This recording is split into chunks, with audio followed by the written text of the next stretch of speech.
share the screen as well.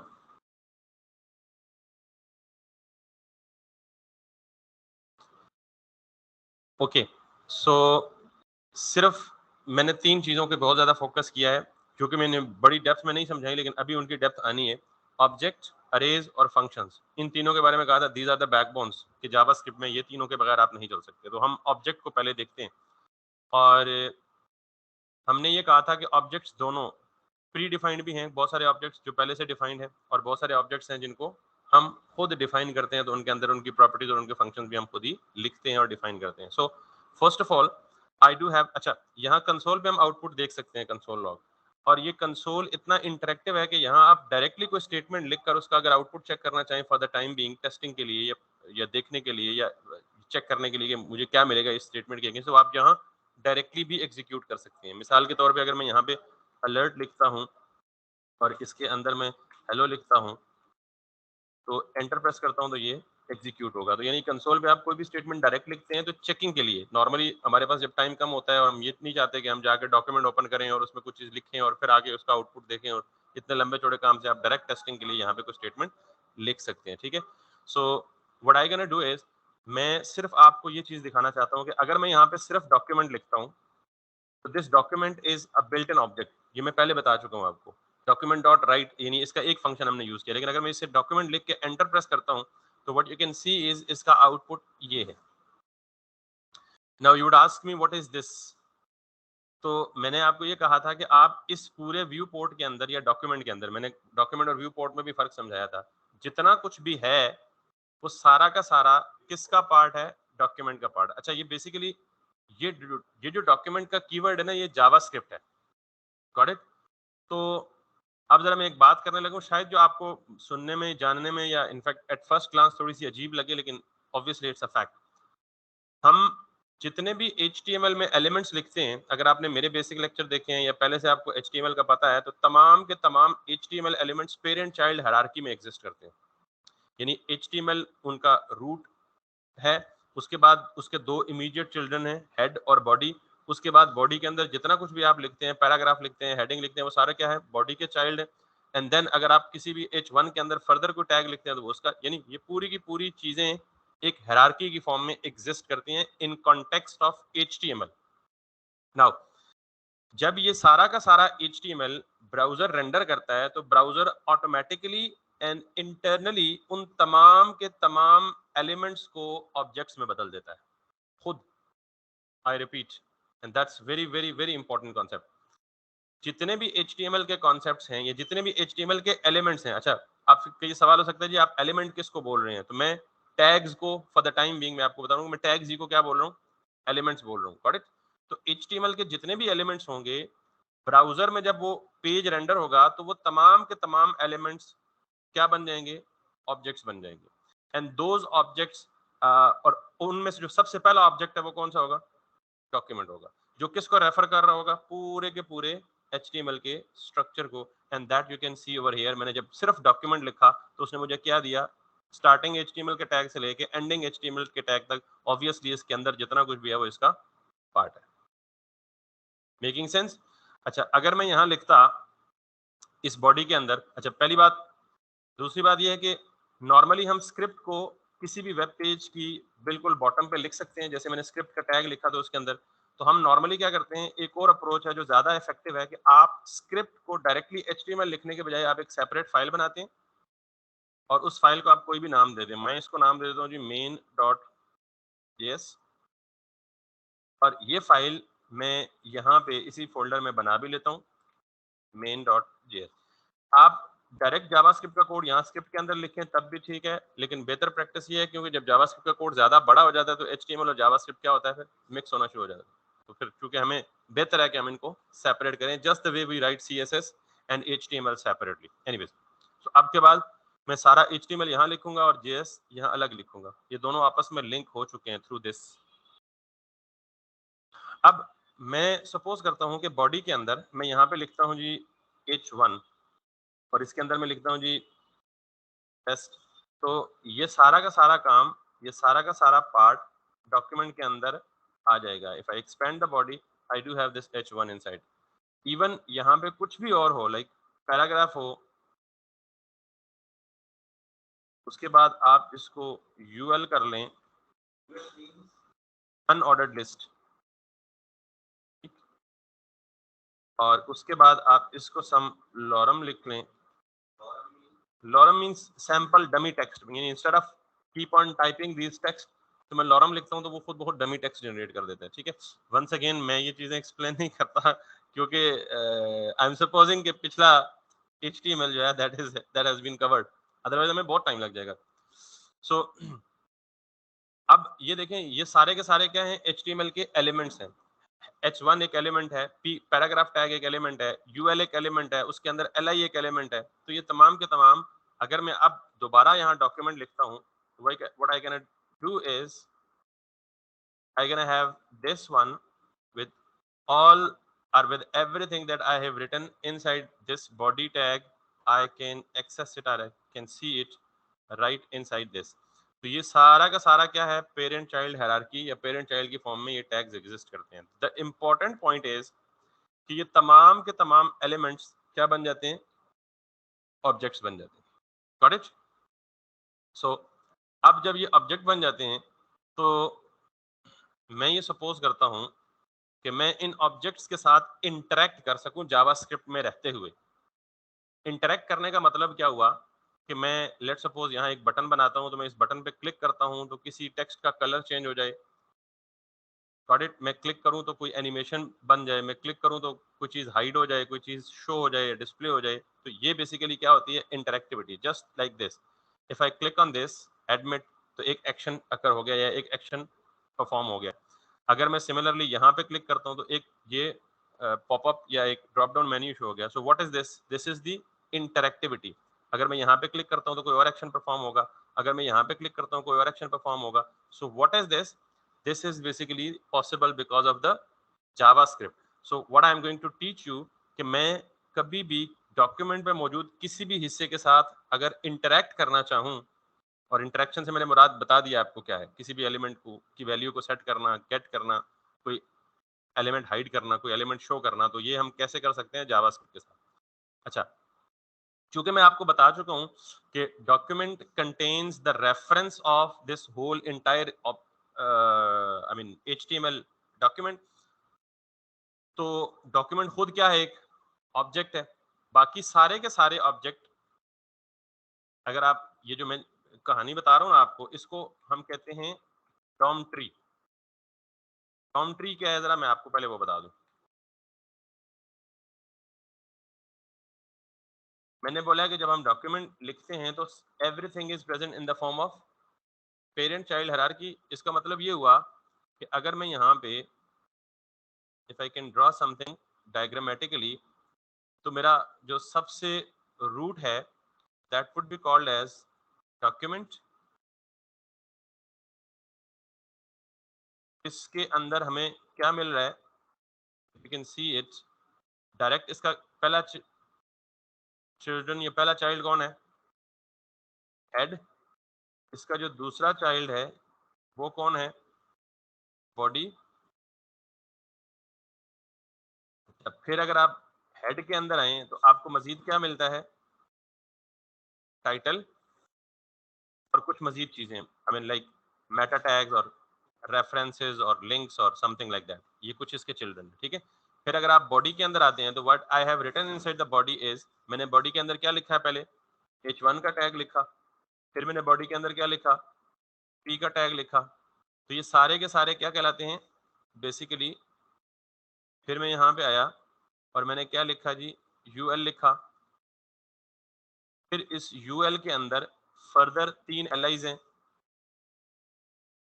तो ये basically क्या एक ट्री फॉर्म में ग्रो कर रहा है। बेशक उल्टा ट्री है लेकिन है ट्री, यानी इसकी रूट अप साइड है और इसकी ब्रांचेस जो है वो डाउनवर्ड्स है। तो this tree like structure is called as DOM. That's an important term. Got it? DOM stands for Document Object Model. DOM stands for, why it is called DOM? आप JavaScript पढ़ेंगे तो आपकी जान ये नहीं छोड़ने वाला DOM, ठीक? ये हमेशा आपके साथ रहेगा। डॉक्यूमेंट का मतलब आपको पता है, कि वो जो एंटायर HTML का पेज है that gets converted into the document object या डॉक्यूमेंट, ठीक है। ऑब्जेक्ट का मतलब ये है कि मैंने आपको कहा कि इस पूरे डॉक्यूमेंट के अंदर जो वेब पेज पे आपको दिख रहा होता है उसके अंदर जितने एलिमेंट्स हैं ब्राउजर्स उनको खुद इंटरनली क्या बना देता है, ऑब्जेक्ट्स बना देता है। तो डॉक्यूमेंट ऑब्जेक्ट, और ये पूरा का पूरा स्ट्रक्चर मिलके एक मॉडल की शक्ल आपको देता है। Got it? एक ट्री लाइक मॉडल है आपका। तो इसका मतलब ये है कि आपके पास एक ऑब्जेक्ट मॉडल है and all those objects are present inside the document. तो इसको नाम ये दे दिया गया है कि डॉक्यूमेंट ऑब्जेक्ट मॉडल, और शॉर्ट में इसको हम क्या बोलते हैं, डॉम बोलते हैं। और अगर आपसे को पूछे कि व्हाट इज डॉम, तो आप कहेंगे DOM is simply when the web page is rendered in the browser converts all those elements into the objects, and that object that presence or the tree like object structure inside the browser is called as DOM। अगर अब मैं आपको इसकी जरा, ये मैंने अपनी traditional जुबान में तो बता दिया, अगर आप सिंपली जावास्क्रिप्ट HTML DOM लिखेंगे ना तो आपको जो इमेजेस मिलेंगे वो कुछ इसी तरह के मिलेंगे जैसे मैंने ड्रॉ किए। For example if you can like go here, सबसे पहले क्या है, डॉक्यूमेंट, उसके अंदर HTML के अंदर हेड टैग यानी हेड और बॉडी के अंदर फिर आपके एट्रीब्यूट्स भी हो सकते हैं, एलिमेंट्स भी हो सकते हैं, और टैग्स भी मतलब टैग्स भी हो सकते हैं, और फिर टेक्स्ट भी हो सकता है उन टैग्स के अंदर। तो ये जो आपको ट्री लाइक स्ट्रक्चर मिलता है that is called as, similarly इसको देख लें, किसी एक को भी देख लें, तो ये this tree would grow just like the way I actually gave you the examples. So this is called basically a DOM. Make sense? अब सवाल ये है कि जब सारे ऑब्जेक्ट हैं तो हमें इस काबिल होना चाहिए या इस पोजीशन में होना चाहिए कि हम जावास्क्रिप्ट के अंदर इनमें से किसी भी ऑब्जेक्ट को एक्सेस कर सकें। Making sense? तो अब अगर मैं यहाँ पे स्क्रीन को क्लीन करूंगा और दोबारा लिखूंगा डॉक्यूमेंट, तो डॉक्यूमेंट क्या है, ऑब्जेक्ट है, यानी डॉक्यूमेंट खुद भी एक ऑब्जेक्ट है। इसके साथ में डॉट लिखूंगा तो आपको पता है कि किसी भी ऑब्जेक्ट के अंदर क्या क्या मौजूद हो सकता है, उस ऑब्जेक्ट की प्रॉपर्टीज और फंक्शंस। चूंकि डॉक्यूमेंट मेरा डिफाइन करता ऑब्जेक्ट नहीं है, प्री डिफाइंड है, तो इसके अंदर जो प्रॉपर्टीज और फंक्शन होंगे वो भी क्या होंगे, प्री डिफाइंड होंगे। हमने एक पढ़ा था, कौन सा, राइट। लेकिन अगर आप यहाँ पे उस एक के बजाय सिर्फ डॉट लिखें तो you can actually have tons of options. और इंटरेस्टिंगली यहाँ पे लिखवाने का या यहाँ पे बताने का मकसद ये है कि आप जब यहाँ पे देखेंगे ना तो ये आपको ऑटोमेटिकली नजर आ जाएगा। ये जैसे विंडो डॉट लोकेशन है ना, तो ये क्या आपको आउटपुट दे रहा है, हिंट दे रहा है, लोकेशन। तो अगर ये एज इट इज लोकेशन या कोई भी नाम लिखा हो तो इसका मतलब ये प्रॉपर्टी है।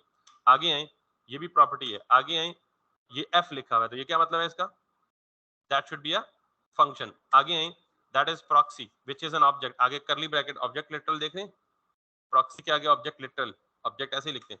देन ये क्या है, फंक्शन। देन ये क्या है, स्ट्रिंग, यानी कोई प्रॉपर्टी है जो बिल्कुल स्ट्रिंग। एंड देन इस तरह आपको काफी सारे हिंट्स यहाँ से मिल जाते हैं कि क्या वो प्रॉपर्टी है, वो स्ट्रिंग है, वो क्या है, व्हाटसोएवर इट इज। ठीक। सो हम बेसिकली यहाँ क्या करेंगे, मैं आपको दो तीन फंक्शन बताऊंगा। एक है इसका, यहाँ पे लिखा हुआ है gate element by tag name, gate elements bye tag name. वो मुझे कह रहा है कि डॉक्यूमेंट के अंदर जाओ और उन तमाम एलिमेंट्स को गेट कर लो। आपको पता है कि फंक्शन की नोटेशन ये होती है कि फंक्शन का नाम लिखा हुआ हो और उसके फौरन बाद पैरेंथेसिस हो और इसके अंदर मैं ये लिख देता हूं h1। करेक्ट?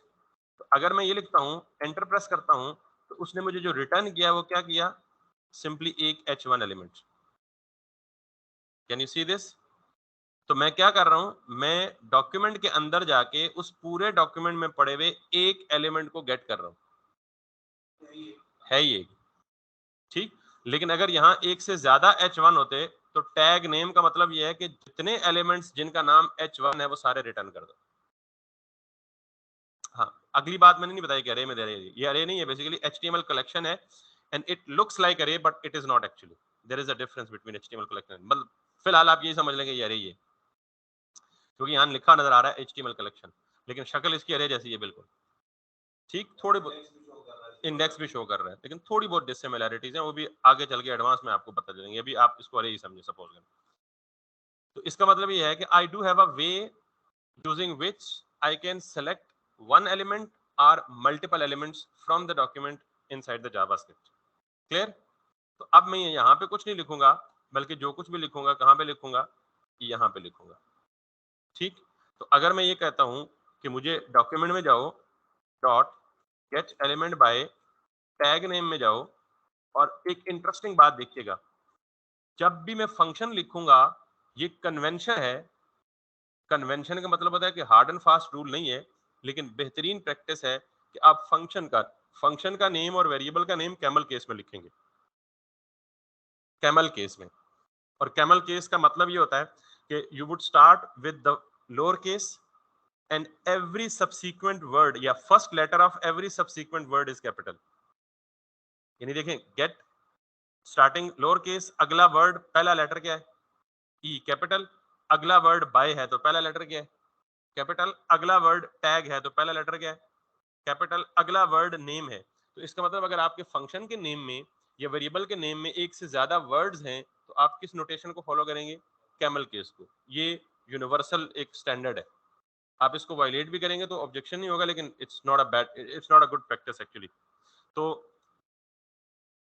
ये बिल्ट इन फंक्शन था, तो उसने मुझे खुद ही हिंट दे दिया कि यार ये इस नाम से अवेलेबल है, लेकिन यूजर डिफाइंड फंक्शन लिखेंगे तब भी क्या फॉलो करेंगे, कैमल केस नोटेशन फॉलो करेंगे। एनीवे, सो ये मुझे बता रहा है कि आप आइडेंटिफायर दें, कि आप, जाहिर है फंक्शन के नाम से जाहिर है gate elements bye tag name, इसका मतलब ये है कि ये क्या है, प्लूरल है, कि गेट एलिमेंट्स, और इस फंक्शन के नाम को पढ़ के पता लग रहा है कि what it would get, multiple elements, not single element, क्योंकि इसने क्या कहा है, अगर होता ना gate element by tag name, तो फिर ये क्या रिटर्न करता है, एक। Gate elements bye tag name का मतलब ये है कि ये हमेशा हमें क्या रिटर्न करेगा, मल्टीपल। तो जब हमें मल्टीपल चीजें कहीं सेव करनी होती हैं, तो वो किस फॉर्म में होती हैं, तो इसको पहले ही पता है कि मल्टीपल हैं तो क्या होनी चाहिए, अरे। तो चाहे एक भी है, उसने एक को उठा के अरे में डाल दिया, उसने कहा अभी एक है ना, हो सकता है फ्यूचर में और भी आ जाए। तो नॉर्मली आपको फंक्शन के नेम्स से ही बहुत सारी इंफॉर्मेशन जो है वो कन्वे हो रही होती है। अब अगर मैं यहाँ पे लिखता हूँ h1, ठीक, तो आपको ये क्या रिटर्न करेगा, एक पूरी HTML की कलेक्शन ही आ रही है। अभी इसने कोई आउटपुट नहीं दिया, क्यों, क्योंकि मैंने इसके आउटपुट को किसी वेरिएबल में सेव नहीं किया। सो आपको पता है मैं अरे में चीजें इस तरह सेव कर सकता हूँ, h1s या हेडिंग्स कह लें। आपने वेरिएबल नेम भी उसी कन्वेंशन के साथ मीनिंगफुल रखने हैं, ताकि प्लूरल है तो प्लूरल नेम दें वेरिएबल को, सिंगुलर है तो सिंगुलर नेम दें, ताकि आपको बाद में इसके सेंस समझने में मुश्किल ना हो। So what I am going to do is, I am asking it to grab all the elements, those that are having their tag name as h1, and store them into the headings. So what I'm going to get is nothing for now, because उसने store तो कर दिया heading में, मैंने console नहीं किया। So if I want to console it like this, मुझे क्या मिलेगा, वही HTML की कलेक्शन जो आप इससे पहले देख चुके हैं। Got it? And if I expand it, for now it has given 1, because इसने पूरे HTML, इस पूरे डॉक्यूमेंट को स्कैन किया, तो इसको कितने h1 मिले। अगर मैं यहाँ पे 10 लिख दूं, तो ये कितने सेलेक्ट करेगा, वो 10 या 20 या 30 जितने भी इसको मिलेंगे, ये सारे के सारे h1s को सेलेक्ट कर लेगा। मैं दे देता हूँ जी test1, इसको दे देता हूँ जी test2, इसको test3, इसको test4, इसको test0। So now if I come here, तो अब मुझे कितने h1 इसने सेलेक्ट करके दिए, जितने h1 यहाँ पे प्रेजेंट थे, 1 2 3 4 और 5, तो ये 5 उसने लेंथ मुझे दी। इफ आई एक्सपैंड इट, इसको हॉवर करेंगे तो वो पहले वाला हाईलाइट हो जाएगा, दूसरे को हॉवर करेंगे दूसरा, तीसरे को तीसरा, चौथे को चौथा और पांचवें को पांचवा। तो इसका मतलब ये है कि अभी मैं आपको क्या बता रहा हूँ, how to select HTML elements using JavaScript. तो कितने तरीके पड़े हैं सेलेक्ट करने के, एक अभी तक, कौन सा, gate elements bye tag name. अब सवाल ये है कि मुझे सारे एलिमेंट्स नहीं चाहिए, मुझे फॉर एग्जांपल सिर्फ इसको सेलेक्ट करना है। Sometime we need to select multiple elements at once, sometime we don't need to do that, sometime we only need to select one particular element out of the whole that are available in the page. So in that case we needed another way, or we need another way, क्योंकि ये काम तो अब ये तो हमारी जरूरत पूरी नहीं कर रहा, तो फिर हम क्या करें, there is another function that is called as gate element by ID. अब आप इसके नाम से पढ़ें, it doesn't say gate elements, it does से गेट एलिमेंट। तो पहला जो ज़हन में बात आती है वो क्या है कि it would return only single element by ID, कि यानी उस एलिमेंट को अब हम टैग नेम से सेलेक्ट नहीं कर सकते, क्योंकि एक ही नाम के मल्टीपल टैग्स हमारे पेज पे हो सकते हैं। तो इसका मतलब ये है कि we need another way, and what is that way, कि हम अपने किसी टैग को आईडी दे दें, और आईडी हम ऐसे देते हैं एचटीएमएल के अंदर, आप जहां टैग ओपन होता है वहीं स्पेस दे के आईडी लिखें, और इसको आप नाम दे दें जी T1 या T2। ये जो आईडी है ये आप अपनी मर्जी से नाम चूज कर सकते हैं, लेकिन ख्याल ये रखना है कि ID should be unique on entire page. एक एलिमेंट को जो आईडी दी है, वो आईडी का मतलब ही आइडेंटिफिकेशन है। अगर आप एक से ज्यादा एलिमेंट्स को सेम आईडी देंगे तो आइडेंटिटी तो गई ना फिर, ठीक। So we can give this id to any of the elements at any time, but making sure that this id is unique on entire page। अब अगर मैं यहाँ पे जाऊंगा और इसे सेव करूंगा तो आईडी क्या है यहाँ पे T2, तो मैं इसे कहता हूँ जी डॉक्यूमेंट में जाओ, एक एलिमेंट को गेट करो उसकी आईडी की बेस पे, और यहाँ पे मैं अंदर क्या दूंगा, आईडी क्या है मेरे पास T2। So what do you expect, what should I get, single element. तो मैं यहाँ हेडिंग्स तो नहीं दूंगा ना, यहाँ क्या दूं, हेडिंग। वैसे नाम हेडिंग्स दे भी तो कोई मसला नहीं करेगा, लेकिन obviously that doesn't make sense कि we are returning one element and we are actually saving it in the variable which is having the plural name. So अब मैंने रिफ्रेश किया तो उसने मुझे ये सिर्फ एक पर्टिकुलर एलिमेंट रिटर्न किया, and that is obviously the object. ये एक HTML का एलिमेंट इस तरह उसने मुझे रिटर्न कर दिया। इसी तरह अगर मैं 3 या 4 एलिमेंट्स यानी सारे ना सेलेक्ट करना चाहूँ, कोई भी सिलेक्टेड अपनी मर्जी के 2-3 करना चाहूँ, तो मैं उन सबको क्या दे सकता हूँ, अपनी अपनी आईडी दे सकता हूँ। For example I am giving it a T4 and what I can do is I can select that T4 right like this, and then इसको मैं वेरिएबल का नाम भी मीनिंगफुल दूं ताकि अंडरस्टैंडेबल हो, इसको T2 दे दूं और इसको T4 दे दूं, and then if I write like T2 and T4, console में आप कॉमा सेपरेशन के साथ मल्टीपल वैल्यूज को बैकपुट आउटपुट कर सकते हैं, ठीक है। सो if I can clear that, तो इसने मुझे सिर्फ यही दो जिनको मैंने आईडी की बेस पे सेलेक्ट किया था वही रिटर्न की, ठीक। तीसरी चीज, we have talked about 2 ways of selecting HTML elements using JavaScript. तीसरी चीज ये है कि सम टाइम हमें ये 2 एलिमेंट सेलेक्ट करने हैं या 3 एलिमेंट सेलेक्ट करने हैं, तो बजाय इसके कि तीनों को अलग अलग आईडी दें, हमारे पास कोई ऐसा मैकेनिज्म भी होना चाहिए कि हम जितने एलिमेंट सेलेक्ट करना चाहें उनको सेलेक्ट करें किसी एक ही एट्रीब्यूट से। बेसिकली ये एट्रीब्यूट्स कहलाते हैं जो आप किसी भी टैग के साथ एडिशनल इन्फॉर्मेशन देते हैं ना, स्पेस के साथ, इनको हम क्या कहते हैं, एट्रीब्यूट। तो अगर मुझे ये 2 सेलेक्ट करने हैं तो बजाय इसके कि दोनों को डिफरेंट आईडीज दूं, जो दे सकता हूं, जो वैलिड तरीका है, लेकिन सिलेक्शन का एक और तरीका भी है कि आप मोर देन 1 एलिमेंट्स को, ऑल को नहीं, ऑल वाला तो बता दी ना टैग, मोर देन 1 एलिमेंट्स को सेलेक्ट कर सकते हैं using another attribute which is called as, आप इनको दे दें क्लास, और मैं क्लास दे देता हूं H फॉर हेडिंग। और इसका फायदा ये होगा कि आईडी तो यूनिक होती है, आप क्लास को, एक ही क्लास को मल्टीपल एलिमेंट्स को असाइन कर सकते हैं, यानी इसकी क्लास भी H है और इसकी क्लास भी H है, और आप इसी तरह इसको भी कह सकते हैं कि इसकी क्लास भी क्या है, H है। अब आप तमाम H1 सेलेक्ट नहीं करना चाहते और एक अकेला भी नहीं सेलेक्ट करना चाहते, आप उन 5 में से 2 या 3 सेलेक्ट करना चाहते हैं, तो या तो हल ये है कि आप इन तीनों को अलग अलग आईडी दे दें। उसका नुकसान क्या होगा कि फिर आपको यहाँ पे उतनी ही नंबर ऑफ लाइंस लिख के अलग अलग टारगेट करने पड़ेंगे, ठीक। तो अगर आप ऑल को सेलेक्ट करेंगे तो वो तरीका है, लेकिन आप उनमें से कुछ को सेलेक्ट नहीं भी करना चाहते, तो तीसरा तरीका ये है कि आप क्लास दे दें और फिर यहाँ गेट एलिमेंट बाय आईडी के बजाय यहाँ पे क्या कर लें, आप एक और तरीका जावास्क्रिप्ट में है, document dot gate elements. once again can you see this, get elements by class name। JavaScript को पहले से पता है कि जब क्लास नेम से किसी को सेलेक्ट करेंगे तो वो क्या होगा, एलिमेंट्स होंगे, एलिमेंट नहीं होगा। so what we can do is we can come here and we can specify the class name which is H। Again ये क्लास नेम कुछ भी हो सकता है। तो h दिया तो जितनी एलिमेंट्स को h की क्लास मिली है सिर्फ वही मुझे सेलेक्ट करके देगा, और ये बेसिकली मेरे पास क्या होगा, एक कलेक्शन होगी अरे की फॉर्म में, ठीक है।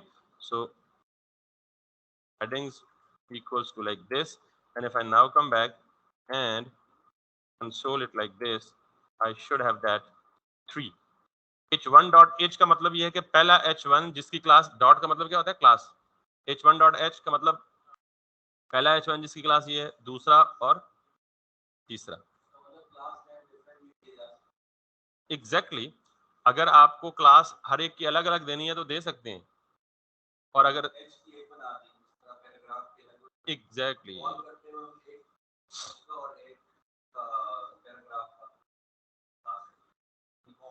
मिसाल के तौर पे आपके पास 10 पैराग्राफ्स हैं और आप कहते हैं कि her even number of paragraph दिखने में डिफरेंट लगे, उसको स्टाइल डिफरेंट कर लें, तो फिर क्या करेंगे, हर इवन वाले पैराग्राफ को क्लास दे देंगे, ऑड वाले को ऐसे ही छोड़ देंगे, तो वो उसके ऊपर उस एग्जैक्टली ऐसे ही बिल्कुल। तो these are the different ways of selecting HTML element. Exactly इसको पहले सेलेक्ट करें, यानी इसके साथ कुछ भी करना है ना, तो पहले इसके साथ पहले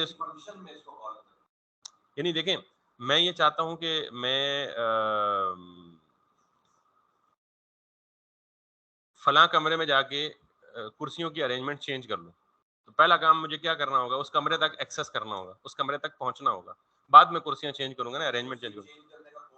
एग्जैक्टली तो अब सिंपली आपकी रिक्वायरमेंट है जी कि आप इसका कलर चेंज कर दें। अब हेडिंग्स तो 6 हैं, आपको एक का कलर चेंज करना है, तो पहले आपको समहाउ यहां तक पहुंचना है, फिर उसके बाद कलर चेंज करना है। तो ये सिलेक्शन इसलिए है कि आप उस पर्टिकुलर एलिमेंट तक पहुंचे, फिर उसको एक्सेस करें, फिर उसको कोई भी स्टाइल चेंज करें या कोई भी उसके साथ मैनिपुलेशन करें, कोई भी डिजाइनिंग करें। तो सिलेक्शन के ये 3 तरीके पता लग गए आपको। सिलेक्शन के 3-4 और तरीके हैं, लेकिन पहले मैं जरा ये जो तरीके बता चुका हूं ना, इनको थोड़ा सा मजीद एलैबोरेट करूंगा क्यों सेलेक्ट कर रहे हैं हम, ठीक, फिर मैं आगे चलता हूँ। सो इन सारी चीजों को मैं गाहे बगाहे यूज करूंगा जब जब जो जो चीज जरूरत पड़ेगी। फिलहाल मैं एक काम कर रहा हूँ, मैं ये कर रहा हूँ जी कि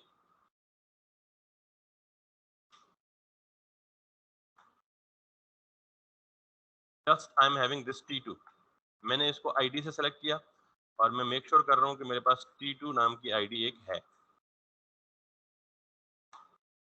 ठीक है जी।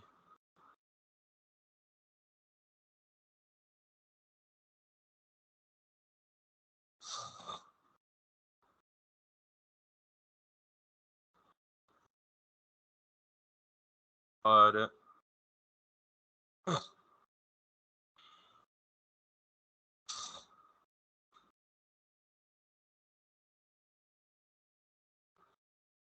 बड़े अब मैं ये चाहता हूं कि मैं इस T2 के साथ कुछ भी परफॉर्म कर दूं, कुछ भी ऑपरेशन परफॉर्म कर दूं।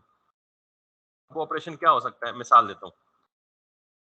मैं ये चाहता हूं कि मुझे पूरा टैग नहीं चाहिए, मुझे इस टैग के अंदर लिखा हुआ टेक्स्ट चाहिए, which is test2 in this case, got it. तो चूंकि मैंने कहा है कि ये पूरा का पूरा ऑब्जेक्ट है, गॉट इट, तो ऑब्जेक्ट के ऊपर मैं डॉट लगाकर उसकी प्रॉपर्टीज और उसके फंक्शंस को एक्सेस कर सकता हूं ना।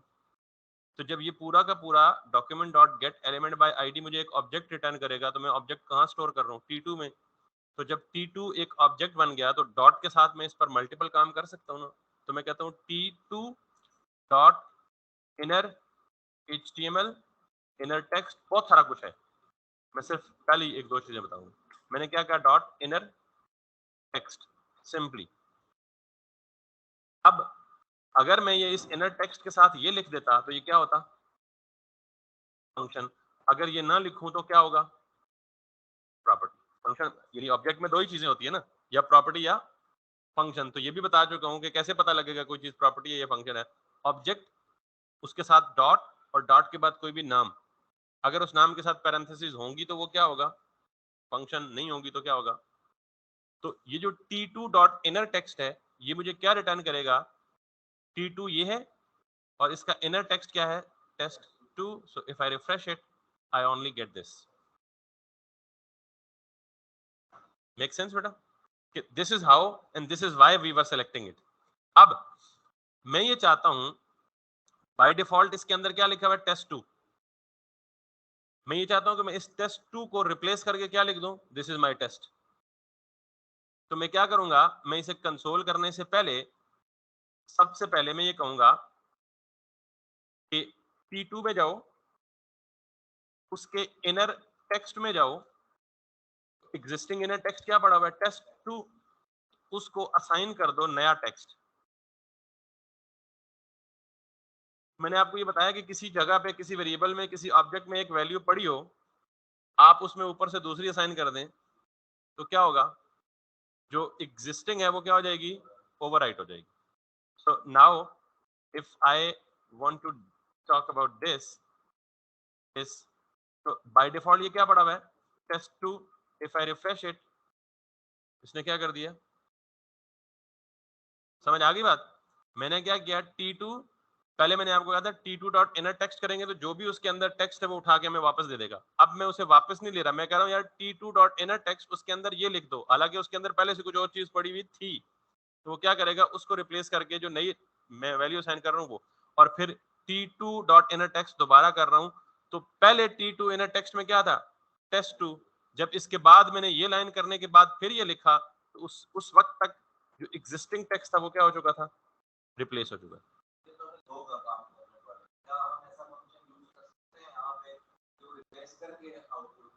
अभी रिप्लेस करके ही दे देना भाई. एग्जिस्टिंग वैल्यू इसके अंदर क्या थी, टेस्ट 2. तो जब मैंने रिफ्रेश किया तो उसने नई वैल्यू क्या दी, वो एक ही स्टेप है, दो तो है ही नहीं. वो तो कंसोल वैसे ही लिखा हुआ था. कंसोल पे तो मुझे चाहिए नहीं ना, मुझे तो एक्चुअली डॉक्यूमेंट पे चाहिए. बात समझ आ गई, यहाँ तक क्लियर है? तो इसी तरह अगर ये इनर टेक्स्ट भी है, इनर HTML भी है, बहुत सारी चीजें हैं, टेक्स्ट कंटेंट भी है, lots of things are there. लेकिन मैं चूंकि ये बड़ी एहतियात से इसको लेके चल रहा हूँ ताकि आपको ये सारी चीजें बड़े अच्छे से समझ भी आए, तो इसलिए मैं सारी चीजों को बाय वक्त एक्सप्लेन नहीं कर रहा. बहरहाल आपको अब तक सिर्फ ये पता लग जाना चाहिए कि हम HTML में मौजूद किसी भी टैग को सेलेक्ट करके उस टैग को मैनिपुलेट कर सकते हैं, उसका टेक्स्ट चेंज कर सकते हैं, उसका स्टाइल चेंज कर सकते हैं, उसकी डिस्प्ले या विजिबिलिटी को हाइड और अनहाइड कर सकते हैं, उसके साथ बहुत कुछ कर सकते हैं. यहां तक क्लियर हो गई बात?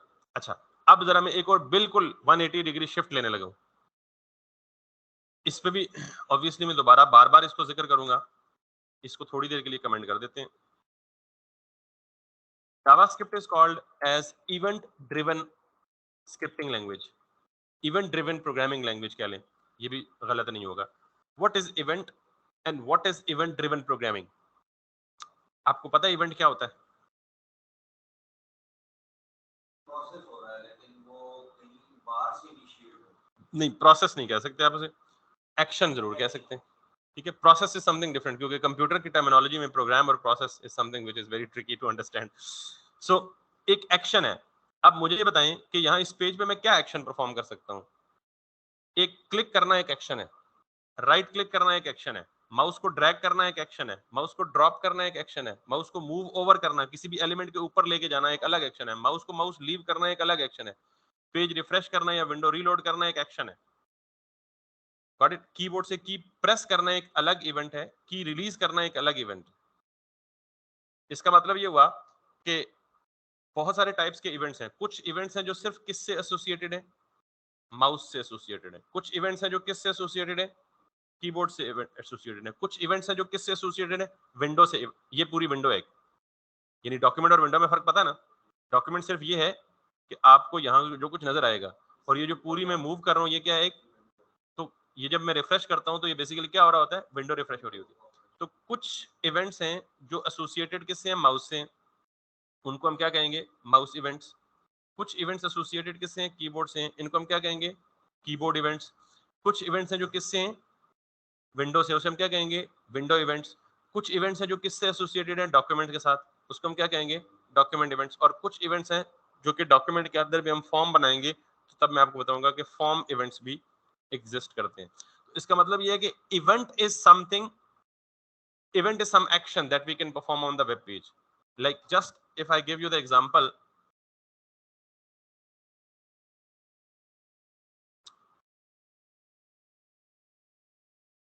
वापस कैसे डार्क होगा?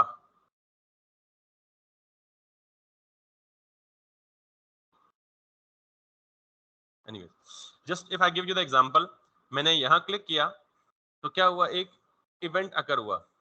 कौन सा इवेंट? पॉपअप तो बाद में हुआ ना, पॉपअप तो रिजल्ट है, क्लिक का इवेंट हुआ।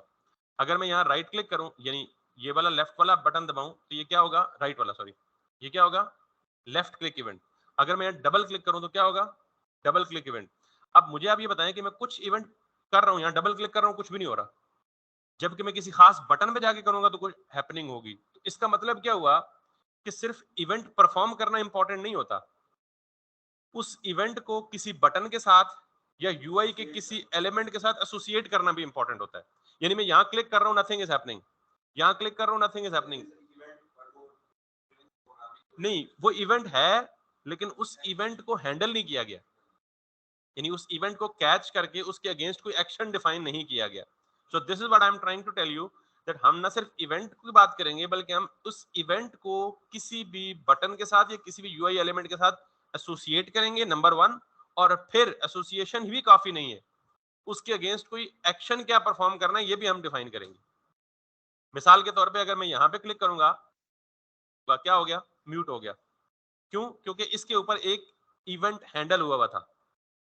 इसके ऊपर क्लिक करूंगा तो स्क्रीन शेयर होना स्टॉप हो जाएगी, क्योंकि इस बटन को भी टारगेट करके, गेट करके क्लिक कहिए। Exactly exactly. तो हम ये कहते हैं कि हम खुद ये एक्शन डेलीगेट करते हैं, हम ये खुद रिस्पॉन्सिबिलिटीज असाइन करते हैं। इस बटन पे क्लिक हो तो ये काम हो, इस बटन पे क्लिक हो तो ये काम हो, इस बटन पे क्लिक हो तो ये काम हो। लेकिन जो मैं बात बताना चाह रहा हूँ वो सिर्फ दो चीजें समझनी है आपने। इवेंट क्या होता है और इवेंट हैंडलिंग क्या होती है। इवेंट का मतलब सिर्फ क्लिक करना, डबल क्लिक करना, राइट क्लिक करना, लेफ्ट क्लिक करना, माउस ड्रैग करना, माउस लीव करना, माउस होवर करना, ये सारे इवेंट्स हैं। बट इनमें से हमने, यानी हमारी रिक्वायरमेंट क्या है कि हमने किस इवेंट को किस बटन के साथ एसोसिएट करना है, नंबर वन। और फिर उस एसोसिएशन के बाद जब उस बटन पे क्लिक हो या माउस ओवर हो या माउस लीव हो तो एक्शन क्या परफॉर्म करना हो। This is the second. Making sense? So now you have completely got the concept of events. Let's create, or let's actually handle our first event in the JavaScript, and this is again one of the most important thing. अब मैं यहाँ पे जाऊंगा तो मैं ये चाहता हूँ कि मैं यहाँ एक बटन बना दूं। Let me create a button, और इसको मैं कह देता हूँ जी फॉर एग्जांपल हाय। और मैं ये चाहता हूँ कि मैं जब इस बटन पर क्लिक करूँ तो can you see this, event perform हो रहा है लेकिन एक्शन कोई नहीं हो रहा, यानी इवेंट ट्रिगर हो रहा है, उस इवेंट ट्रिगर होने के अगेंस्ट कोई एक्शन परफॉर्म नहीं हो रहा। क्यों? क्योंकि मैंने इस इवेंट को कैच करके, या इवेंट को लिसन करना, ये भी एक इंपॉर्टेंट बात है, इस इवेंट को लिसन नहीं किया गया। लिसन करने का मतलब क्या है कि आप ऐसा कोई फंक्शन या कोई पीस ऑफ कोड लिख दें ताकि ये हमेशा अलर्ट मोड में रहे कि जब भी बटन पे क्लिक हो तो उस इवेंट को लिसन किया जाए और उसके अगेंस्ट क्या किया जाए, कोई फंक्शन कॉल कर दिया जाए। तो मैं इस इवेंट के साथ एक इवेंट हैंडलर एसोसिएट करूंगा। पहला स्टेप मैंने क्या कहा था कि सिर्फ इवेंट अकर होना कमाल नहीं होता, इवेंट अकर होने के बाद उसके साथ कोई भी इवेंट हैंडलर अटैच करना या एसोसिएट करना। अब इस बटन के ऊपर तो बहुत सारे इवेंट परफॉर्म हो सकते हैं। क्या? नंबर एक, क्लिक, ये भी एक इवेंट है। डबल क्लिक, ये भी एक इवेंट है। राइट क्लिक, ये भी एक इवेंट है। सिर्फ माउस ऊपर लेके जाना, ये भी एक इवेंट है। माउस ऊपर से वापस हटा देना, ये भी एक इवेंट है। Got it? फिर यहाँ टैब से जो फोकस गेट करना है, फोकस गेट करना है, ये भी एक इवेंट है। फोकस आउट होना, ये भी एक इवेंट है। तो इवेंट तो बहुत सारे हैं, हमने किसको हैंडल करना है ये हमारी चॉइस है, ये यूजर को बताएगा। हम ये चाहते हैं कि मैं चाहता हूँ कि सिर्फ इस पे क्लिक हो तो कोई एक्शन परफॉर्म हो, तो मैं सिर्फ कौन सा इवेंट हैंडल करना चाहता हूँ? क्लिक। आप बैक वक्त एक से ज्यादा इवेंट भी इसके साथ एसोसिएट, तो मैं यहाँ पे क्या करूंगा, सिर्फ लिखूंगा स्पेस देके ऑन क्लिक। तो ये जो बटन था वो HTML का हिस्सा था, जो ऑन क्लिक है ये क्या है, जावास्क्रिप्ट का पार्ट है।